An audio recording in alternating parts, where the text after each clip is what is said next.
आमा बाबुको सबभन्दा ठुलो इच्छा के होला? आफ्ना बालबालिकाको स्वास्थ्य र शिक्षामा पहुँच। तर के विपन्न वर्गले आफ्ना बालबालिकाको स्वास्थ्यमा पहुँच पुर्याउन सकेका छन् त? छैनन्। विपन्न वर्गका बालबालिकाले पनि स्वास्थ्यमा पहुँच पुर्याउन सकुन् भन्ने उद्देश्यले काठमाडौँ इन्स्टिच्युट अफ चाइल्ड हेल्थले देशका 7वटा प्रदेशमा बाल अस्पताल निर्माण गर्ने उद्देश्य लिएर अगाडि बढिरहेको छ। के यो सम्भव होला र? अवश्य सम्भव छ।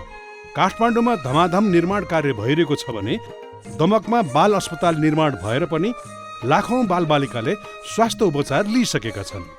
ओहो, यो कसरी सम्भव भयो? यो महान अभियानमा सरकारको मात्र मुख नताकिकन तपाईँ हामी पनि जोडिएर सहयोग गर्न सक्छौँ।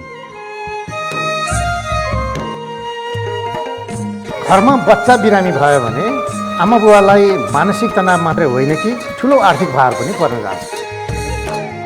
सानो होस् या ठुलो, यहाँहरूको सहयोग सदैव रहनेछ।